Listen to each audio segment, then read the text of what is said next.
Welcome to Toy Business Unboxed, your gateway to the secrets of the toy industry. Here, Jason Shea, a toy entrepreneur and expert in the field. Every product we develop is really inspired by some of the real life experience that we have with our son. 60% of all toys last year were sold on Amazon, which is incredible. Be passionate about it because it's a road, it's a journey. Like when you have an idea that you think is like gonna somewhat change the world, make things better, I'd say go for it. We'll guide you through the enchanting world of toy design, marketing, and manufacturing. Now let the unboxing begin. Welcome back to another episode of Toy Business Unboxed. Today we're joined by Joe, a co-creator of Ward's trading card game, a game that's shaking up the trading card industry with a fresh take on the battle system. The game isn't just a typical trading card game. It's a game where the creature truly fight back, powered by intuitive dice-based system. He and his brother has started the company as a passion project, but you have quickly grow into something much bigger. So thank you so much for joining us on the podcast today, Joe. Yeah, thanks for having me on. So before we dive in to understand a little bit more about the background and the product line, can you tell us a little bit about the story behind the company? How do you create this trading card games system that you currently have? Yeah, so this is kind of a fun story we've told a bunch of times now. But basically, the way it happened is me and my brother and a couple of my cousins and friends during the middle of winter. We live way up in Minnesota, like northern Minnesota, close to Canada. So in the winter, it can commonly get down to like -20, -30. Oh, well. Yeah, like the crazy people we are is we will pick one of those weekends in January where it's gonna be really cold, and we go out to our family cabin inside Lake Minnesota. And what we'll do is we will kind of unplug from the world a little bit.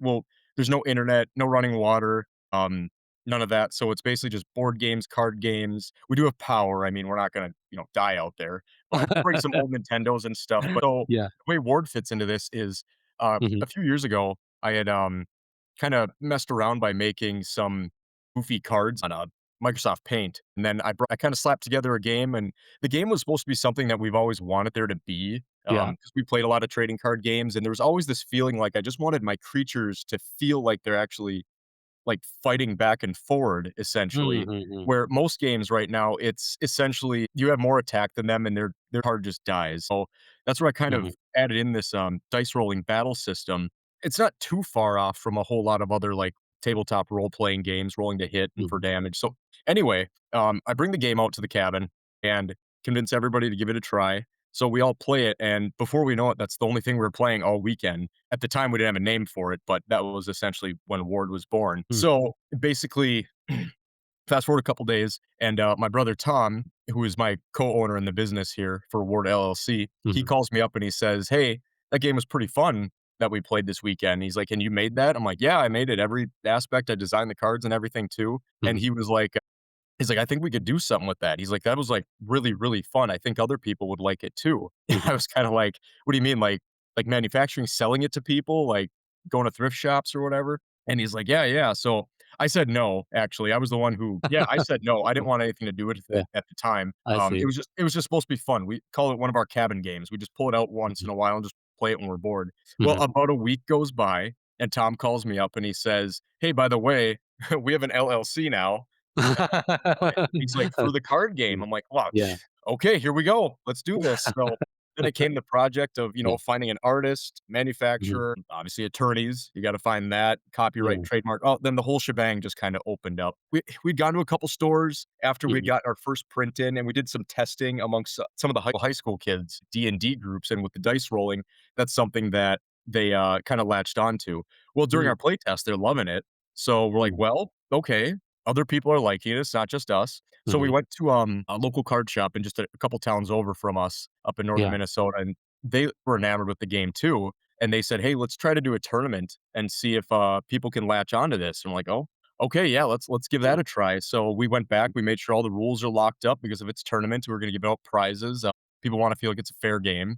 So we had the first tournament, and lo and behold, everybody loved it at the tournament. We had guys there who play, big card games like Magic or Yu-Gi-Oh or Pokemon, and they're like, "Yeah, I had more fun with this than I've had with playing Magic in years." So it was at that point after that tournament that we had really locked in that like yeah, we have something here. Let's rock and roll and let's keep going with this. I see. How big was that original first tournament? How many people participated? We had 16 people in it. Okay. And then yeah, 16 people were in that first tournament. And it was good because they had a bunch of their local guys come out. And it was some people we worked with showed up, and then other just random people caught wind of it and wanted to give it a try. So yeah, good 16, even 16 tournament. Makes it easy for me to do brackets. Yeah, that's an even number. Yes. Yep. Yeah, for sure. And I think in order to give the audience more context, because the battle system itself is really unique. I also have played Pokemon card game with my Mhm. son in the past, and there's never a dice involved in the whole game. So can you kind of explain the rule? And I know you have a game with you that maybe you can also show the audience for Yeah, those audience that's sure. maybe watching. There's one of the boxes there that Okay. comes in. This would be one of our booster pack boxes here Okay. that I can show off. And that'll Okay. contain 24 boosters in it. Okay. And then that will have, so here's just a little booster pack. And you'll notice right away that these packs actually look different than Hmm. traditional booster packs for trading card games. The reason Okay. is because if I can get it right here, if you see up in the top corner here, there's a little Yes. easy pair. So Yeah. essentially how these work, and you know what, I'll open one up right here, is Yeah. it's as simple as just like that. Okay. It tears right like that, and the cards come out. And then essentially, so here's the cards here. I'll just fan out a couple of them, trying to do this with the camera as well. The blue Yeah. ones are the magics, and the Okay. tan ones are the creatures. Yeah, and you can see there's a very old school design to them because we always like the old school looking card games. Like it's on like Hmm. kind of like ripped parchment paper, like it's a D&D character sheet almost. And Yeah. then these ones, the blue ones, are supposed to be like they're on a cracked old stone tablet. So that would be a booster. But then this is the real seller here is these big, thick, fat packs. Okay. These are a starter deck. Starter deck. Okay. Yep, it's still got this easy tear on it, so it just pops open. We have other ones here too. Like this would be our Okay. generation 1 with the cool Alvarine on the front of it there. So what these are designed to do though, and this is another thing we wanted the game to be, is we wanted it to be a just like tear and start playing right off the Yeah. bat. So there's a lot of games that will do something like that, but every card in here is random, but Mhm. ratioed to be correctly ready to play. So you'll have the Oh, right number of okay. magics in there, the right number of Yeah. creatures. It'll work right out of the pack. So you don't need to go and figure out Oh, how to make a deck or anything. Just grab this, rip yeah. it open, and just start playing. And most of how Ward plays is very straightforward. Okay. And you brought up the battle system. Okay. So the way we came up with a dice rolling battle system is we always played card games, and Dungeons and Dragons were a big part of games that we would play all the time. When I was thinking about making a game, originally it was gonna be similar to Pokemon, where there's just like set damage and that's how much you do, Yeah. when Yeah. you attack on your turn. Mhm. But then the way I had the game designed is there was like this weird thing where I'm like, well, actually, you wouldn't even need to take your turns because you could like just predict 5 turns ahead. You're like, well, he's gonna do 20, I'm gonna do 30, he's gonna do, and then you know who's gonna win. It would just kind of waste time. So Mhm. that's where Okay. we figured, let's throw in dice. And not just any dice. We weren't going to use 20-sided, 100-sided, 4-sided. We just wanted 6-sided dice because Regular one. everybody Okay. has access to those Yeah. somewhere at Yeah. home. Sure. So that's everything about the game has always been about accessibility and ease of access. And Okay. that was a big part of it too, is why we chose 6-sided dice. And the dice, it actually feels like they're battling. So I'll roll my dice, Mhm. add it up. That's how much damage I do. Some creatures that are Oh, stronger will get more dice, thus they average doing more damage. Some get okay. less. So that was why dice were pulled into it. And just using dice in general opened Yeah. us up to just a ton of different like fun effects that you can do. Like for example, True. there's a card that when you play it to the field, your opponent can't cause damage or use magic until on their turn they can roll a 1 through 3 to break out of it. Okay. So Okay. the Yeah. dice are used for far more than just the combat. They're used for Okay. almost every aspect of the game. It is definitely a game Okay. of dice. I Yeah. see. Yeah, that's very unique because just like you say, based on my experience playing Pokemon game, they're pretty straightforward. Just by looking at the card, you already know which card is going to win. I mean, yeah, essentially there was a lot of times if you're playing with kind of a lower end deck of Pokemon cards, like you just know Yeah. who's going to win, essentially. Yeah. That's why we did the dice, is we needed to find something to combat that. And I know a lot of the trading card game tend to build more and more complexity over time. But I think with your card game, you try to keep things fairly streamlined. We wanted to bring the games back. So it's a trading card game. Like that's what we like focus on. It is a game. Mhm. Exclude the rarity stuff, the PSA stuff, holographics, all that. Our focus is on the game. We want to make the funnest game for you to play and make it as not I'm not going to say word is simple. It's straightforward. That's Mhm. what it is. You'll look at the cards, and if you've ever, I don't know, played any card game or a video game of any type, you're going to look at these and just kind of understand how the game works without even reading a rule of any type. You're going to see Oh. up in the corner there's like Mhm. HP, there's attack dice, there's like it's very straightforward. Obviously, you're going to have to read the rules. You'll probably end up playing wrong, but you were going to You mean a grasp. game map? Like a lot of other trading card game, they have a game map as well? Yeah, I got a couple of them here. Do you wanna see one that's got some zones on it? Like Sure. yeah. And for our viewer that want to see the game in action, feel free to check out today's interview on our YouTube channel instead of listening in. Okay. So, this is one of our two-player mats. It's gonna be tough to get on the screen here. I'm gonna do my best. So, this would be let me see Okay. if I can Yeah. slide out to the corner here. There we go. I feel like a teacher Yeah. right now. Yeah. So, you can see Okay. there, we've got the, other half of the mat there.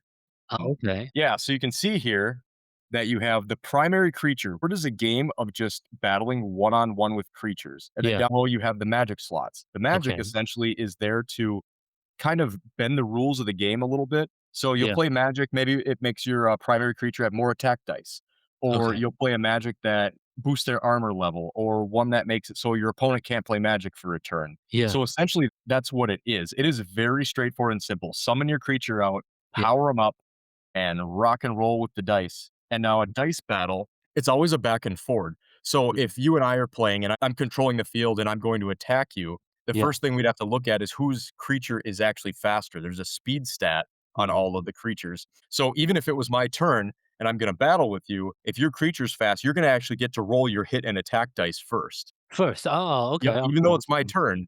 Yeah. So a battle is always a back and forth.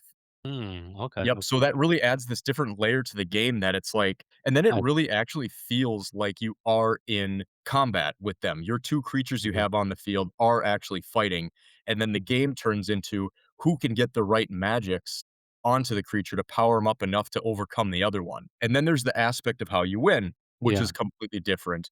A lot of card games they kind of follow this rule that for some reason that you always have to attack me, like either get rid of my creatures and attack me directly or attack me directly and then I'd have to block them of some type. It's always me for some reason. Like I'm always the one who's taking the brunt of it.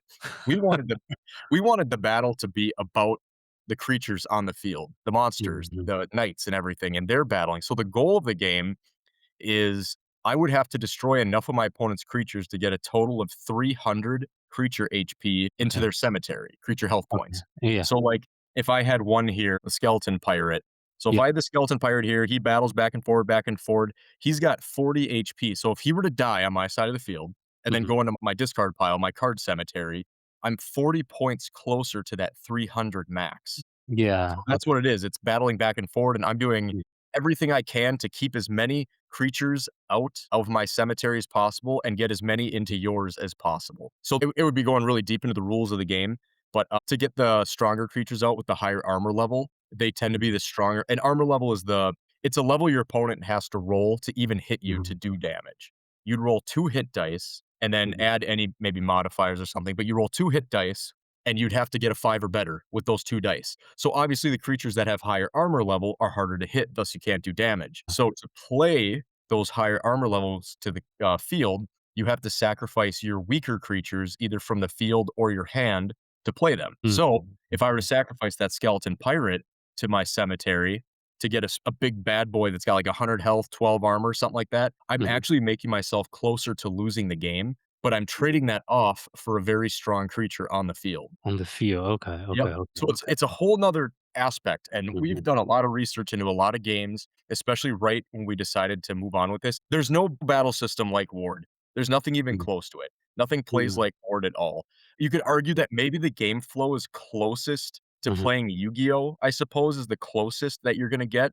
But Mm. once you sit down and play it, you're gonna be like, no, this is its own monster. You're rolling Mhm. dice, you're trying to get their creatures into their cemetery. It's very straightforward. And people love it. Most people who just sit down Mm. and play it, they almost are appreciative that a game like this even exists. And we'll have Mhm. people tell us, "Please Yeah. don't ever sell this game off to some big company because we'd hate to see it change from what it is. Um, It's just so much mhm. fun." I see. Yeah, and that actually is a perfect leeway to my next question. I think you Oh, have sure. quite a bit of passionate community around the companies. What was some of the surprising reaction you get from your fans and the users? Oh man, there's so many. My favorite thing is I love seeing dads and kids play together, dads and their sons. That's my favorite, is because Okay. yeah, Yeah. because it's like such a bonding thing. And because of the dice rolling, it happened by accident, but Ward actually will make you way better at doing math Mhm, inside your head, like really mhm, good at it too. mhm. So I've watched young kids that will like I will say like eight, 6 to 8 younger kids. Yeah. And I'll see them come to play at one of our tournaments, and the first tournament, they're counting on their fingers trying to figure out how much damage they did, and then I'll Yeah. see them maybe a couple months later in another tournament. Now they've played a bunch of Ward, and now they're just rattling off all the dice, and they'll be like, "Okay, 7, 13, 21. Oh, times 2, so that's gonna be 42," and they're just, doing it Yeah. all in their head. So, Mm, it's kinda okay. this really fun thing that came with it is, Mhm, seeing how it actually boosts your math skills, and it actually boosts your cognitive ability to do all this problem solving in your head. mhm, Become like a human calculator, basically. Yeah. Even mhm. it's not crazy math or anything for Yeah, people out there. It is adding, yeah, subtracting, a little yeah. bit of division and multiplication, but Multiplication, yeah. yeah, Mhm, mhm. there are some fans that will show up to, like, every event we go to, Oh, wow, which is always okay. very fun. And Yeah. they'll travel across the state to come to certain things, and then some of these fans even made their own podcast that's dedicated just to Ward, Oh, and wow, really? yep, yep, yeah, I'll give 'em a shout out, the WWB, I think it's called the World Ward Broadcast, Oh, Wide okay, World Broad okay, okay. yeah, something like that, Yeah, yeah, and I listen to it once in a while too, because it's fun to hear their input too, because they go to a lot of tournaments or events, and it's I fun to see. hear what they say, and, Yeah. even maybe consider making changes based on that. Okay, okay, okay. Mhm. What was some of the biggest challenge to taking the game from the idea to a real, like, a whole project that you have going on right now? The process of turning it from an idea into an actual game we're selling. Yeah. Obviously, there were the hardships with making the actual original cards, like, Mhm. the physical labor of making those was a nightmare. I made, like, two By hundred some hand? cards by hand, yeah, once. Yeah, it was 2 pieces I of, see. cardstock glued Yeah, together and yeah. then laminated as well. Oh, okay. So but bringing it to life in a retail setting, the hardest challenge has actually just been there's a lot. I mean, it's entrepreneurship, it's a business, there's a bazillion hard challenges from learning tax codes to, talking to our attorney about certain things. I mean, every bit of art that we make, we'll Yeah. have to talk to an attorney just to make sure we're not, messing anything up. Teaching other people, yeah, okay. Yeah, yeah, you gotta be careful of all that stuff, making sure our trademark's good, our copyright is good. So there's just a lot of business stuff you have to know, and it's kind of Mm, alarming, and especially when we're just a small team of 5 of us doing all this yeah. stuff with Mhm. me and Tom doing the brunt of the work. Yeah, yeah, yeah, It's a lot of work, and you have to be yeah. dedicated, and you have to be some of us are still working a full-time job and doing this Mm, as well, so you're talking mm. going to work 8 hours a day, coming home. I know I think you have kids, I have kids too. You gotta be with the kids for a while because 'cause Yeah. you're still a parent, and then if they go to bed, now I'm staying up till midnight doing ward stuff essentially, and Mm, that's an everyday thing. It is exhausting and a nightmare sometimes. mm, When we go to convention, we see how much people love the game, it mhm. all feels worth it. Those late nights, just to see Yeah. them happy. I can 100% relate to that. That's how I started. Like I shared with you before, in 2016, I have a full-time job. Mhm. I'm running the business. I remember sitting in traffic in commute, having meeting with like vendors, freelancers, and Yep. sitting in traffic. It's a lot of work, especially throwing on a normal 9 to 5 job on top of it, because entrepreneurship is a full-time job plus of more. It's more than a full-time job. Yeah. Yeah, 100%. And I think Mhm. one of the unique thing about trading card game is you also need to think about the balance, especially when you're introducing new card to the game. You want to make sure the card is not too overpowered, then you Mhm. can break the entire system by having one card. We tried to Okay. rework Time Dragon, essentially retyped him and rewrote him, and we brought him to the next tournament, basically Yeah. like, "Oh, this card can't come back from your card cemetery, your discard pile," but there was another loop with him, so we finally just banned the card right out. Like, "You know what? We're just banning him, we'll replace him Yeah. with a different card." Yeah, for sure, for sure. That's Mhm. interesting. Thank you so much for sharing that story out. I know indie publishing company competing in the space that's dominated by some of the bigger card game companies that you mentioned, Pokemon, Yu-Gi-Oh, and Mhm. other like Magic of Gathering. What are some of the strategy you're doing marketing wise, really trying to make your game more out there so for the people to experience and for people to know about your particular trading card game? Yeah, so it is a very competitive market, and the big 3, Pokemon, Magic, Yu-Gi-Oh, they're the big ones. They're tough to beat, and they're not going anywhere. Yeah, We've come to terms with that. You're not going to beat them. sure. So, we've taken Ward in a different direction. Mhm. It is a trading card game, 100%. You can't get away from that. Literally, you trade cards and you don't get everything. It fits all the bill, but we've pushed for Ward to be more or less like you're playing. Maybe for those at home watching, like you're playing a game of Call of Duty or Halo, and you jump in, and there's like the base way to play, which I'll just use like Halo as an example, which Sure. would be probably Slayer, Team Slayer Mhm. would be like the Mhm. base way to play Halo. But Mhm. then you get into the custom games, and that's where the real fun happens. People Mhm. have made games like Infection, Zombie. I saw one called Doomslayer. There's Capture the Flag, there's Big Team Battle. So we've taken Ward, and instead of just having like, this is how you play Ward, this is the only play, 1 versus 1, Yeah. we've developed a ton of different game types. We've opened it to the community as well. Mhm. So essentially, there's standard Ward, which is the 1 versus 1, and you do have Yeah. to learn that first. If you want to do any of the other fun games, you should probably learn the base way to play it, Basic, yeah. which will take you no time at all because it's very straightforward. Sure. But then now it opens you up to playing Ward, um, 2 versus 2 team battles, which are super fun. Mhm. Big team battles are where you have like 4 people battling 4 people, and we have a Oh, whole wow. mechanic for how Okay. that works. I see. It opens you up to, ladder matches. Ladder matches is like a whole 'nother way to play it where it's you pick 12 creatures, 1 through 12 of the armor levels, and then you battle each creature one-on-one, and then the creature Mm. that wins goes into a winning pile. If your creature loses, goes in a losing pile. So that's Yeah. another way to play the game. We also have Ward RPG mode, which Mm. plays kind of like you're playing a tabletop RPG, like classic D&D, but you instead of building up a character sheet like in a classic role-playing game, you're slowly building your deck up in the Mhm. RPG mode. So, like, you would have someone that's the watcher, they're controlling the game, they're coming up Okay. with everything you're supposed to do. They divvy out the cards to everybody to start, and you Okay. start with, like, really weak creatures, and then as you progress through it and you battle more and more, you are then awarded, and you actually, like, basically enslave or capture other creatures as you're making your way through it. So, like, let's say we were working together, and then we just battled a skeleton, and we beat him. We Mhm. would not only get all of his magics that he was using, but then we'd get to roll a dice and see if we capture him and then divvy him up whose deck is he going into. So you're Oh, slowly by the end of it, it can be long. I mean, it's a campaign, it's a role-playing thing. So it can take hours and maybe days like playing in different sessions, but you're slowly building up your mm, your deck as you do it. So then by the end of it, you're probably fighting strong creatures. You have a fully fledged, powered up deck. Yeah, that's a really fun way to play the game. And then mm. we have our bread and butter that's coming out here very, very soon called boss battles. These are our boss decks. And Okay. what they are is a way to play Ward without anybody else. You can play it by yourself, kind of Okay. like you're playing solitaire in a way. So essentially, what it Ah, is like okay. you would buy this deck, and then you'd have Yeah. your regular Ward deck that you want to use, and you Yeah. want to test it out. So you'd then battle against this is Cosmogus here, Yeah. and you'd see if you can beat him. And the boss mechanics are so simple Yeah. that it's so simple that you can keep all the focus on what you're doing on your side of the field and not have to worry about the boss mechanics. The boss is very simple. He stays on the field, he battles once on his turn all the time, and he Yeah. always he flips up a magic every turn. And then you just do what the card says. That's it. So if the boss is it's his turn, Mhm. flip up a magic, say the magic says the boss gains +5 attack. Okay, he Yeah. gets 5 attack. And then you know that you're gonna have to battle the boss. So you'll do your rolls for your Mhm. damage, and then you'll roll for the boss as well. And you can do it by yourself. Can you play co-op? So Wow. Cosmogus here is actually designed for 3 to 4 people. That's a very interesting play. Was it a very different way to play it?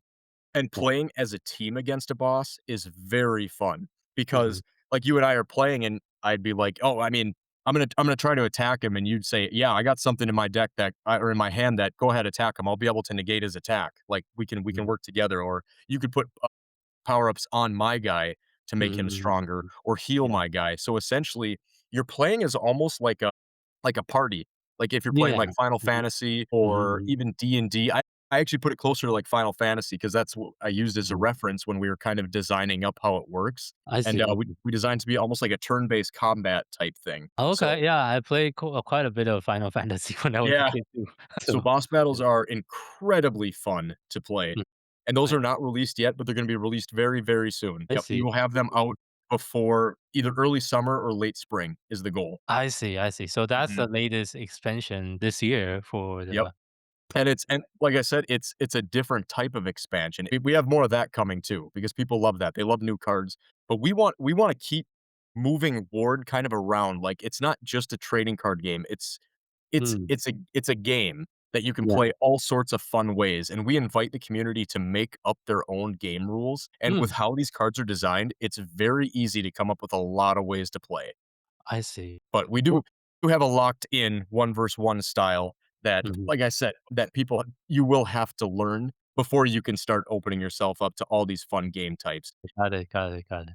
Thank you for sharing. So what anything else that's next for War and any additional expansion? We are working on Generation 3 right now. Me and Okay, my brother Tom were actually talking about it this morning, Gen 3. I mean, when I talked to him, we're talking advertising, we're talking boss battles. There's just a bazillion things that we have to go through sure. every single day to keep this thing alive. There's a lot of work that's going on behind the scenes. I know a lot of people at home, they don't see that. All they see is just the cards and they see the game and then they don't Yeah. see us. They can rest assured knowing that we are on this like 24/7. Yeah, Yeah. it's definitely a lot of time and energy that you need to Mhm. put into the company, especially for the game like yours that have, a lot more complexity compared to, Yeah. other board games because of Mhm. the element you need to keep on introducing. It's So complex, but it's yet still easier to learn and play than most board games out there. I'll see a lot of board games that just have, like, a bazillion different pieces that are out and I'm like, "Okay, so I have Yeah. to spend several hours setting this game up first, and then we gotta learn the rules," and then and then by the end, I'm like, "You know what? I don't even wanna play this anymore." So, that's why yeah, so, like, that's why we Yeah. designed Word to be it was essentially made for, like, people like us that just you will figure your way through any weird thing that might happen. Like, maybe there's 2 cards that you think contradict, but then when you actually read the card and just take it as it reads, don't read between the lines. Don't read between the Yeah. lines. Yeah. Don't read Okay. between the lines and war cards. Just read them and do exactly what it says. We designed the game Okay. to be that simple for you. I see. Don't overthink it. Don't overthink. It's not made to overthink. It's made to just shut your brain off and have some fun, except for the math side. You're gonna need the math. You're gonna have to do For some sure. adding. For Yep. sure, for sure, for sure. So thank you again for being on our podcast and sharing some of You bet. your experience in the industry. If you have to share just one piece of advice with someone that's just about to get started in the toys and game industry, what would that be based on your experience? My advice, if you're gonna get into this business, and if you have an idea and you believe that your idea is a good one, you can't test it enough. Get it in front of people, test it, see what other people think that are not your friends, because Mhm. those are the people that you actually need the opinion of. Yeah, Yeah. they might say nasty things, but if you get it in front of enough people that are not your friends, you will know quickly if you're about to waste a lot of time. Let's put it that way. It's a Yeah. hard reality that Yeah. if you like something, but like everybody's saying no, it's no good, no, it's no good, and you can't find anybody that likes it, there's a good chance that nobody's gonna buy it as well.